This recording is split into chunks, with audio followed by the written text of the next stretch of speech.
O advogado Michel Reis é especialista em direito eleitoral e conhecedor da pauta municipalista.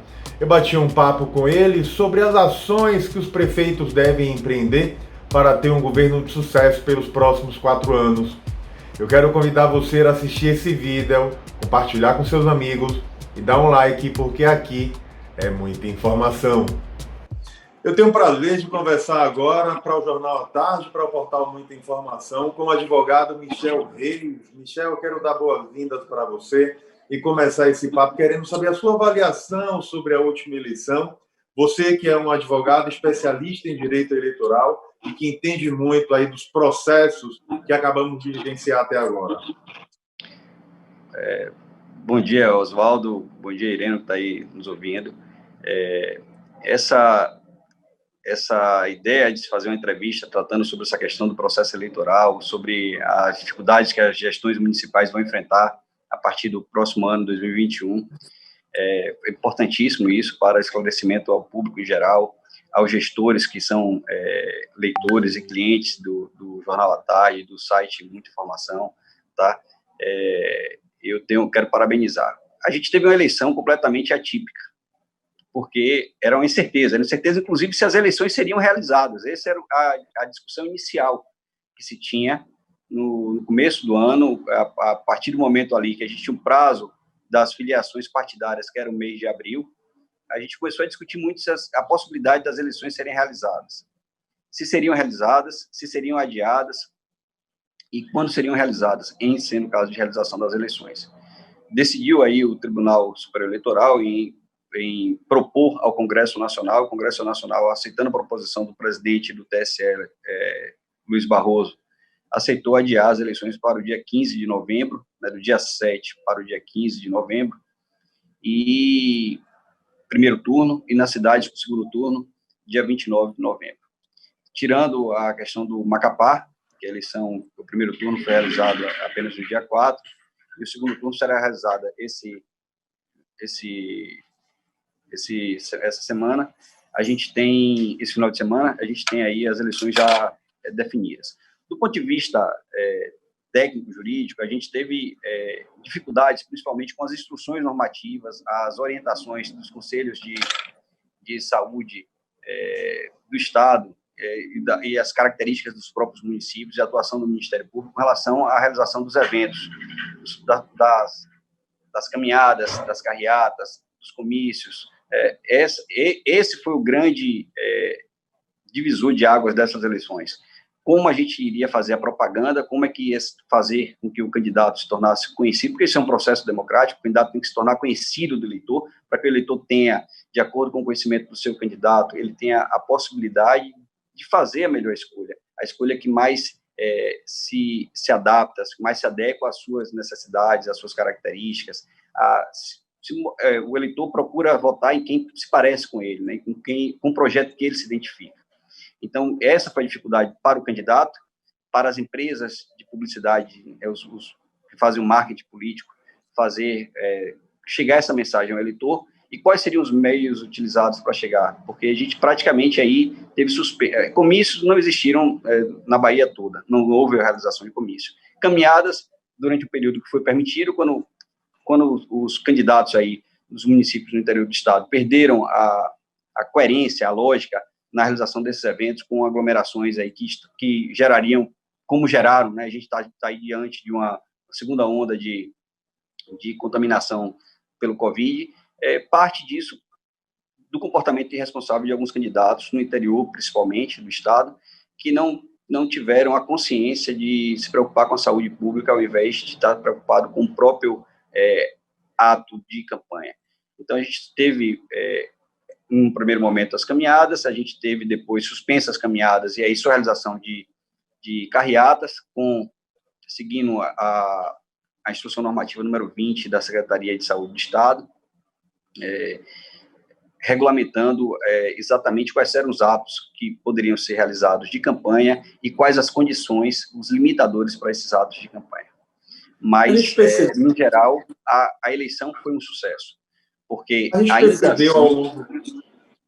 gente percebeu, Michel, ao longo do processo eleitoral, muita judicialização, muita tentativa de impugnação de pesquisa.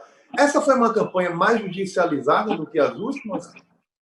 Essa, não, há uma tendência natural de que as formalidades com relação ao processo eleitoral sejam observadas sempre. Então, não acho que essa eleição tenha sido mais judicializada. A gente tem alguns questionamentos. Inicialmente, antes mesmo da fase de pesquisa, a gente começa o processo eleitoral um questionamento com relação ao registro de candidatos.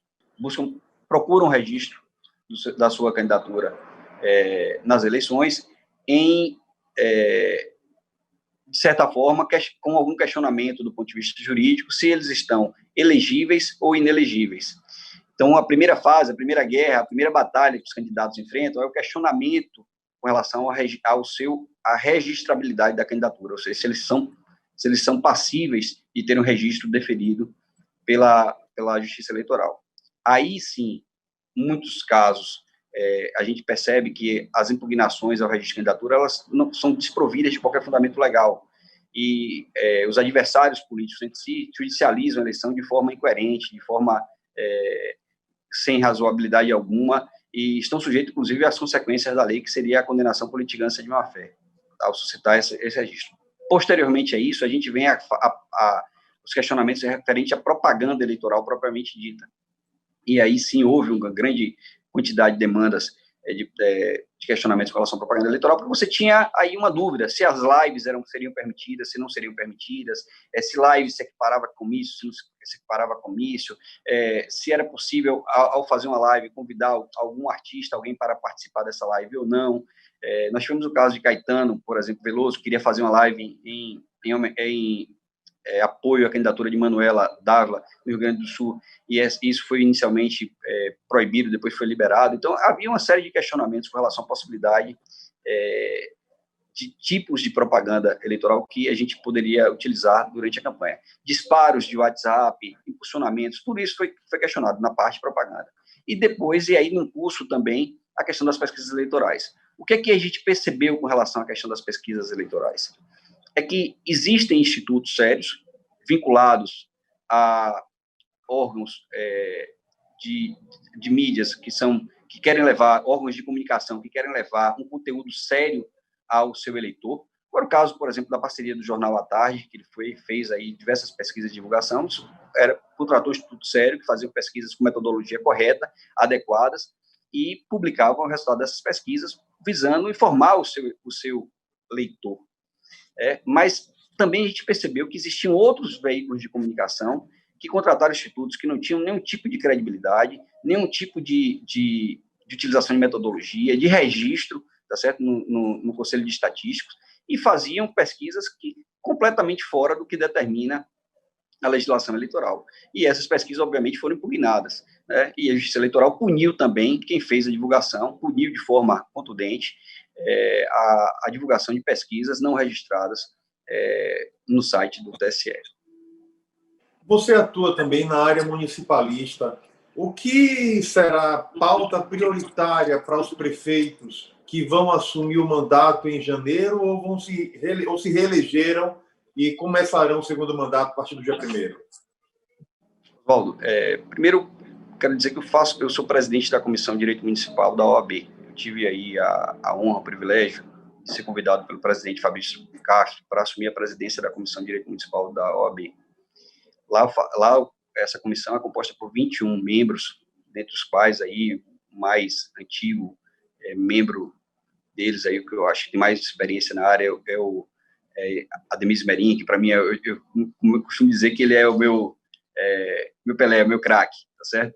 Então, nós temos o Ademir Merim, nós temos o Ademir Passo, nós temos o Milton Pedreira, são colegas que estão à frente, são decanos que estão na frente, e eu presto minha homenagem agora nesse momento aqui na entrevista, e faço referência a eles sempre, porque procuro me espelhar na minha conduta como profissional nesses colegas que estão aí, com o qual aprendi a minha vivência. Mas os gestores, eles vão se deparar agora com uma situação muito difícil, né? Primeiro que a gente tem aí existe uma diferença muito grande entre a realidade e o que está na lei, tá certo? Essa é a primeira dificuldade. E os órgãos de controle, seja lá o Tribunal de Contas, seja lá o Tribunal de Contas dos municípios, da União, o Tribunal de Contas do Estado, a Controladoria Geral da União, o Ministério Público, eles querem que o gestor siga exatamente o que está na lei.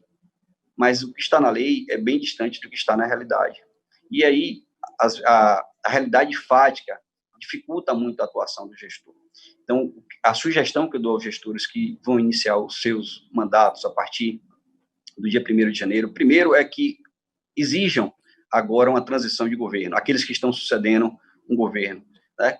Então, os que estão dando continuidade, não, mas os que estão sucedendo a um governo, que exijam que seja feita uma transição de governo, uma transição transparente, para que eles tenham conhecimento do que eles estão assumindo a nível de comprometimento financeiro, de dívida, de ativo, de passivo, de patrimônio, de contratos em execução, evitando, assim, dando maior eficiência à gestão municipal e evitando a descontinuidade dos serviços essenciais à população.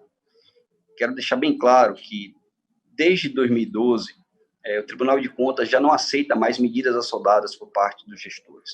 Aqueles gestores que assumem as gestões a partir de 1º de janeiro e querem, com um decreto municipal, rescindir todos os contratos existentes e fazer contratos emergenciais, eles fatalmente vão ter implicações legais e vão ter consequências, vão enfrentar consequências, seja por parte do Ministério Público na atuação, do controle disso, ou do Tribunal de Contas. Então, não existe mais essa questão de você rescindir contratos que estão em execução. Portanto, é importante conhecer esses contratos que estão em execução, ter conhecimento da administração que eles vão assumir, né?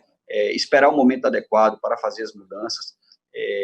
É necessário que se tenha coerência com os atos administrativos, é necessário que se tenha um equilíbrio na atuação, e eu tenho orientado a todos, primeiro isso todos os gestores, quando estão assumindo, principalmente quando vem de uma disputa eleitoral, que vão suceder adversários políticos, eles se preocupam muito mais em auditar o passado, preocupado com o passado, com o que o gestor anterior fez, do que em fazer a gestão para o futuro.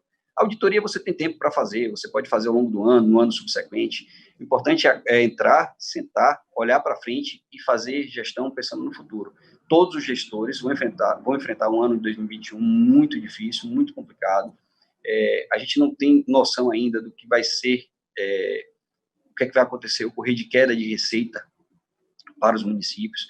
O país, assim como o mundo, está enfrentando uma crise muito grande. Essa crise, ela afeta desde a União, os estados, os municípios, sem cadeia, tá certo? E, na ponta, os prefeitos, né, os gestores municipais é que pagam isso, de fato, tá? Porque os instrumentos de arrecadação que a União tem são muito mais amplos do que os municípios. Então, os municípios, eles vivem, basicamente, hoje, do FPM, né, as receitas próprias municipais, com ISS, IPTU, ITV, ou outros impostos municipais, é muito pequeno, ele não consegue honrar, cumprir os compromissos. Você tem poucos municípios que possuem independência financeira hoje, como é o caso de Salvador, e Camaçari, Feira de Santana, poucos municípios que se enquadram nessa característica de possuem independência financeira. Os demais dependem basicamente do FPM, do ICMS repassado pelo governo do Estado, e que estão em queda livre, né, diante da crise que nós estamos vivendo. Então, é preciso, nos 6 primeiros meses, nos 8 primeiros meses, conter todo tipo de despesa excepcional, conter gastos. Essa é a palavra. Se o gestor ele se perder nos 6 meses iniciais, ele não consegue mais se encontrar, ele passa 4 anos passando dificuldade, não honrando os compromissos, não cumprindo com as obrigações contratuais, não cumprindo com os serviços básicos que a população necessita, certo? Então, a minha principal conselho, digamos assim, aos prefeitos é que, nos 6 primeiros meses, tenham um controle, ajam com mão de ferro, né, sejam firmes, tenham um pulso no controle dos gastos públicos. Quais as áreas mais sensíveis de uma administração municipal, já que a gente tem muitos prefeitos que estão começando o mandato agora e que exigem uma atenção maior, exigem a busca por uma consultoria que dê suporte para essa fase inicial? O que você destacaria como imprescindível para um governo dar certo, para uma gestão dar certo? Sem dúvida, a grande dificuldade dos gestores, principalmente dos municípios menores do estado da Bahia, nós temos 417 municípios no interior do estado da Bahia, é de montar equipe com qualificação técnica, com pessoas que tenham conhecimento técnico da área pública. Você não encontra, e os salários, que são salários dos servidores públicos municipais, principalmente no interior do estado, São salários que são pequenos, você não consegue levar quadros qualificados para compor uma boa equipe técnica.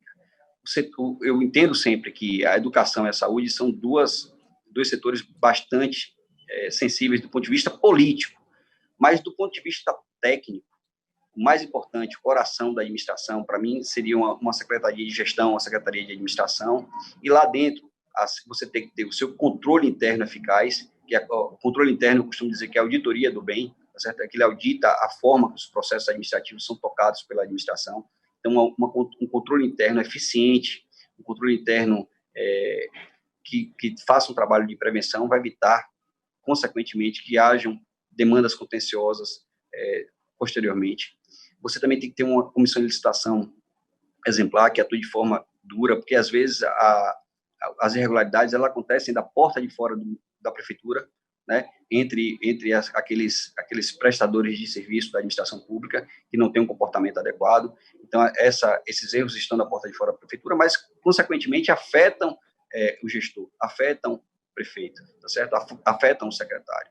Então, você precisa ter uma comissão de licitação eficiente, que exerça um controle firme. Você precisa ter uma boa procuradoria jurídica, tá certo? Um bom procurador, uma pessoa que viva no município, que trabalhe, se dedique eficientemente a atender as demandas do município e que tenha um trabalho exclusivo. E é difícil você conseguir alcançar isso com os salários que são oferecidos pela administração pública no interior. Daí a importância de você se precaver com consultoria jurídica, consultoria contábil, para que você faça um trabalho de prevenção e organização desses atos administrativos, evitando que, posteriormente, haja um questionamento judicial dessas medidas administrativas adotadas. Até porque o Tribunal de Contas, o Ministério Público e os órgãos de controle estão muito atuantes justamente na tentativa de fazer cumprir o que prevê a legislação. E temos uma legislação bastante rígida no país e que muitas vezes acaba gerando problemas futuros para os gestores e até mesmo perda de mandato e muitos inelegíveis. Antigamente a gente usava o termo dizendo o seguinte: assinar um cheque com recurso público é uma coisa muito corajosa. Agora não é cheque, é TED, né? Mas, de fato, você ser gestor público, diante do que a gente vive hoje, com assessoramento complicado, porque você não tem como remunerar bem quem atua na área pública, e com a quantidade de normas burocráticas que engessam a administração, e aí eu acho, inclusive, que a gente precisa repensar um pouco nessa questão de você permitir uma maior eficiência da administração pública, né, em que ela tenha uma melhor possibilidade de contratar os seus fornecedores, seus prestadores de serviço, punir mais aquele gestor que fica inadimplente, porque, às vezes, você tem um prestador de serviço ou um fornecedor que ele até se dispõe a fazer um preço mais em conta para a administração, mas ele não se dispõe a participar do certame, porque ele fica na dúvida se irá receber ou não. Então, sempre um fator. Por que o sucesso, por exemplo, da administração do prefeito Assemineto de Salvador, nessa relação com seus fornecedores e prestadores de serviço? É porque ele adotou uma política de pagar em dia. Ele paga, ou seja, quem fornece, quem presta serviço à Prefeitura de Salvador, sabe que vai ganhar pouco. O resultado do lucro vai ser muito pequeno, mas vai receber em dia. Então, é preferível para o prestador de serviço fornecedor ganhar menos, mas tendo a certeza que vai receber. Hoje, a grande dificuldade de quem fornece, quem presta serviço, quem fornece bens à administração pública, é a dúvida com relação ao recebimento. Então, isso faz com que encareçam os preços para a administração pública. Talvez seja uma mudança importantíssima que o legislador tem que pensar e fazer. Criar um mecanismo para que os credores da administração pública tenham um melhor crédito a receber da administração. Isso faria com que o preço se tornasse mais barato. É a política que os bancos utilizam, por exemplo. Quando você tem um cadastro bom junto ao banco, sua taxa de juros, sua taxa de crédito, né, é muito melhor para você tratar com o banco. Então, isso a gente poderia pensar aí na possibilidade de se criar um cadastro positivo de gestores públicos, ou seja, daqueles gestores, aqueles municípios, aquela administração pública que honra com seus compromissos em dia, ela teria uma melhor possibilidade de contratar preços melhores para a administração. Então, os órgãos de controle que a gente tem hoje, como o Tribunal de Contas, que hoje o presidente é o conselheiro Plínio Carneiro, que tem, eu acho que também não deve ser, tanto o trabalho do Ministério Público como do Tribunal de Contas, não deve ser só de punir.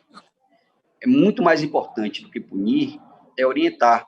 Porque se a gente se preocupar apenas em punir o gestor, né, e tomar medidas duras, nós vamos, daqui a pouco, afugentar da política, afugentar da gestão pública homens de bem, homens sérios, que ficam com medo de, inclusive, se tornarem gestores e enfrentarem demandas judiciais. Então, é mais importante do que punir é orientar, recomendar. Né? Daí a importância, por parte do gestor, de consultar o Tribunal de Contas, tá certo? Na dúvida, inclusive, também provocar a atuação do Ministério Público para balizar as suas decisões administrativas. Você citou Salvador, que tem aí um exemplo de gestão de sucesso, a avaliação do prefeito Assemineto é elevada, e isso se reproduziu muito claramente na vitória do prefeito eleito Bruno Reis, seu irmão, que tem um desafio enorme pela frente aí, de manter os avanços da cidade a partir do dia 1º de janeiro. Como você viu a vitória das urnas aqui em Salvador, Michel? Primeiro, eu quero dizer que o resultado da eleição é reflexo de um trabalho de 8 anos realizado pelo prefeito Assemineto.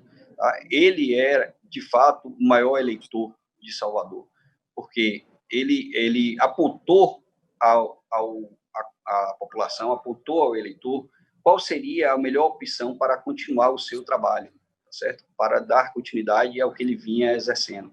Então, ele indicou, mas cabe à população, cabe ao eleitorado fazer a sua escolha de forma livre e democrática, conhecendo todos os demais candidatos. Então, para mim, esse resultado da eleição, ele é um conjunto de fatores, dentre os quais, e o mais importante de todos eles, é a presença de uma administração, é a coroação de uma administração de sucesso realizada pelo prefeito Assemineto nos últimos 8 anos. As urnas refletem exatamente o prestígio que o gestor tem com o eleitorado de Salvador.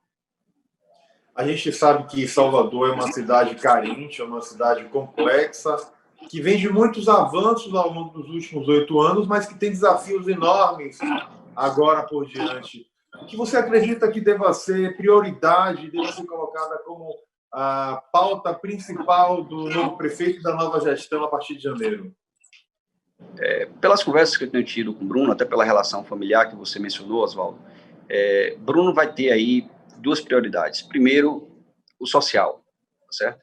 Ele vai querer criar pautas voltadas mais para a população mais carente, a população que precisa mais fazer uma pauta mais humanitária, mais social. Não que isso não tenha sido feito pelo prefeito Assemineto. Foi feito sim, e muito, mas ainda tem muito que avançar. A gente tem uma população, como você bem colocou, uma população carente, uma população necessitada, e ele vai cuidar dos mais necessitados. Essa é a primeira pauta dele, até por conta da nossa origem, certo? Até por conta da nossa família, da origem, de onde nós vivemos. Então, ele vai pensar muito nisso. A segunda pauta, que eu acho que vai ser prioridade no governo dele, vai ser inovação e tecnologia. Ele vai tentar buscar novos vetores econômicos para o crescimento da cidade de Salvador. Salvador não pode só viver do turismo. Salvador não pode só viver do turismo, de festas e tal. Então, a gente precisa criar outros vetores econômicos, e eu acho que aí vai ser o desafio do próximo prefeito, é criar vetores econômicos. E pelas conversas que eu tenho tido com o Bruno, ele vai priorizar isso, vetores econômicos na área de tecnologia e inovação, tá certo? No turismo também, turismo religioso, não só o turismo empresarial, turismo negocial com o centro de convenções, turismo religioso com o Caminho da Fé, com as reformas que foram feitas na Caminho da Fé, ali na Igreja do Bonfim. Então, ele vai tentar buscar outros vetores econômicos para a cidade. Por isso, inclusive, ele está criando a Secretaria de Desenvolvimento Econômico, tá certo? E ele vai dar prioridade a essa pasta, buscando trazer investidores para a cidade de Salvador, captar recursos para a cidade, fazer avanços também no desenvolvimento econômico da cidade. Ou seja, as 2 pautas principais serão cuidar dos mais necessitados, tá? dar um governo mais humanitário, voltado mais para o social, e outro, cuidar do desenvolvimento econômico da cidade. Volta e meia se fala da possibilidade de mudar a forma da eleição, a gente tem sempre aí a discussão de reformas sendo tratadas no Congresso, e uma delas se fala da possibilidade de mudar os mandatos do Executivo, ao invés de existir a reeleição, os mandatos se prolongariam para ser 5 anos e sem direito à reeleição. Você acredita que a gente tem espaço para o Congresso começar a discutir isso a partir de 2021, Michel? Oswaldo, francamente, eu tenho 20 anos advogando nessa área, na área eleitoral, na área pública, desde 1999. E sempre se discutia muito isso, a unificação dos mandatos, a unificação das eleições, que isso traria uma redução de custo, de despesa, mas há uma dificuldade, porque há uma divergência muito grande de interesses entre o Senado, entre as duas casas do Congresso, principalmente, do Senado e entre a Câmara de Deputados. Essa divergência de interesse dificulta qualquer aprovação de uma reforma política nesse sentido. Aí você vem mais, uma extensão de mandato também gera, você acaba a reeleição, você está tirando aí quem se elegeu agora e que tem a perspectiva de uma reeleição, ou seja, que tem a perspectiva de 8 anos de mandato, teria aí o seu mandato reduzido para 5 anos. Então, eu, com muita tranquilidade, eu lhe digo isso, acho muito difícil a gente ter qualquer reforma política no cenário político que nós vivemos. O presidente Bolsonaro, com certeza absoluta, vai tentar a reeleição. Tá? Ele se elege, e isso é natural, ele se elege e no primeiro ano ele já começa a pensar na próxima eleição, ou seja, na reeleição dele. Ele faz os primeiros 4 anos de mandato pensando na reeleição. Isso, para mim, é prejudicial. Eu sou a favor, pessoalmente, sou a favor de um mandato de 5 anos, tá certo? Sem reeleição. Michel, a gente tem aí você como um advogado experiente na área eleitoral, mas a gente tem vários advogados que atuam na área municipalista e na área eleitoral. O que você faz para se diferenciar em relação aos outros nomes que a gente tem aqui no estado, que são vários, fidelizar a cliente e se destacar nesse mercado que é tão competitivo? Realmente, Oswaldo, quando comecei a advogar nessa área, né, na área de direito público municipal e na área de direito eleitoral, a gente tinha, no ano 2000, talvez 10 escritórios na Bahia que fizessem esse tipo de advocacia, né, que atuassem nesse ramo de direito.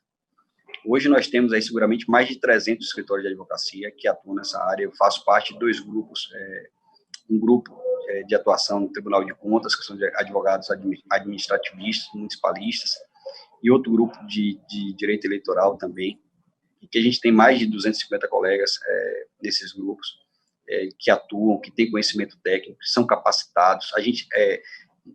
A nossa advocacia é uma advocacia muito específica, é uma advocacia que a gente demanda que a gente esteja sempre se especializando, esteja sempre estudando. A cada 2 anos nós temos virada de jurisprudência, seja no direito eleitoral. A gente tem continuamente mudança na legislação que atinente às gestões municipais. Então, é necessário, primeiro, que a gente tenha sempre a noção de uma constante atualização, de estar sempre estudando, estar sempre se preparando, se aperfeiçoando. Esse é o primeiro ponto. Segundo, eu adotei na minha vida, eu me tornei advogado, me tornei um prestador de serviço. Então, quando atendo um cliente, quando me disponho a prestar serviço a um cliente, eu me coloco no lugar do cliente. Então, eu sei que, para mim, o problema do meu cliente é mais um problema, mas para aquele cliente é o problema da vida dele. Então, eu tenho a consciência que eu preciso atender o telefone dele, eu preciso retornar as ligações dele, eu preciso retornar as mensagens dele, eu preciso dar as respostas que ele precisa. Eu sei que ele está ansioso, que ele está preocupado. Então, eu atendo o cliente como eu gostaria que o meu médico me atendesse, como eu gostaria que o garçom me atendesse, como eu gostaria que o meu cabeleireiro atendesse.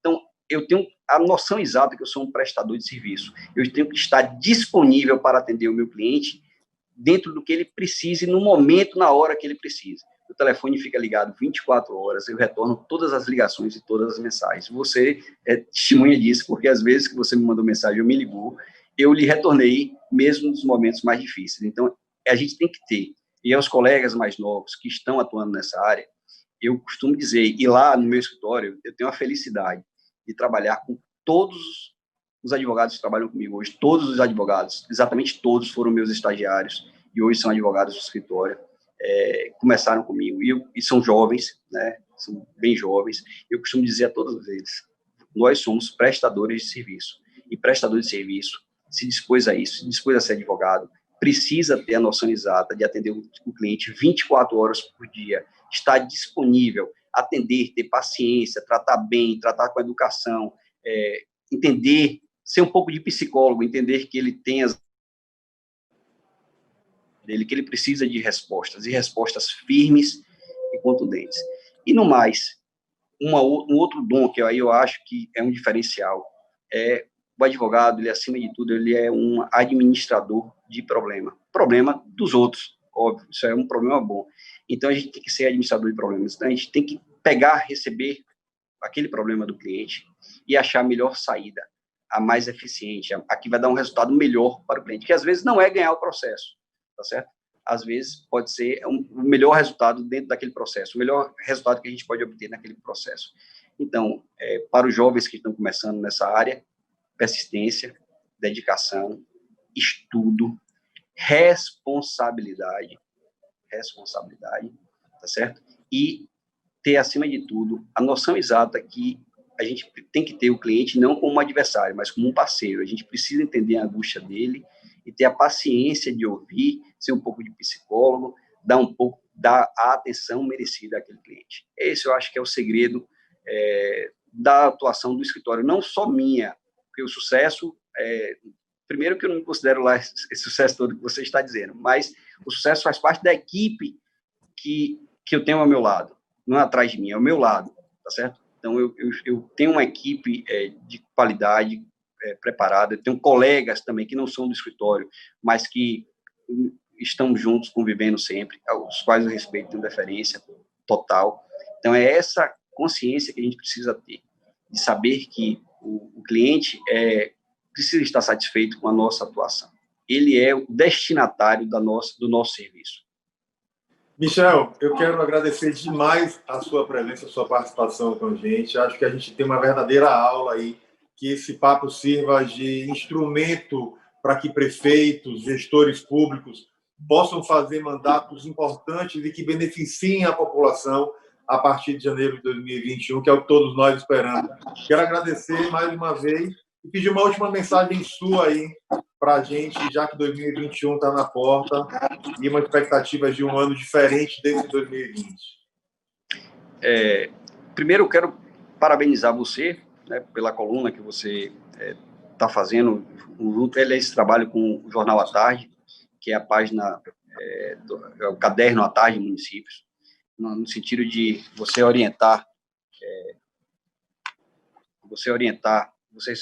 orientarem os gestores, vocês trazerem aí quadros qualificados da administração pública, pessoas preparadas que estão no dia a dia da administração, que têm a convivência com a administração pública, dar conhecimento ao eleitorado que está no interior do estado, que está no município, que é, na verdade, a maior parte da nossa população, tá certo? Então, parabenizo o Jornal à Tarde, parabenizo você, Oswaldo, por estar encabeçando à frente desse projeto. Acho que isso é importantíssimo para as administrações públicas municipais, para os leitores do Jornal à Tarde, seja online, seja o caderno ainda impresso, que eu sou adepto ainda da velha guarda, eu gosto de ler o meu jornal impresso, tá certo?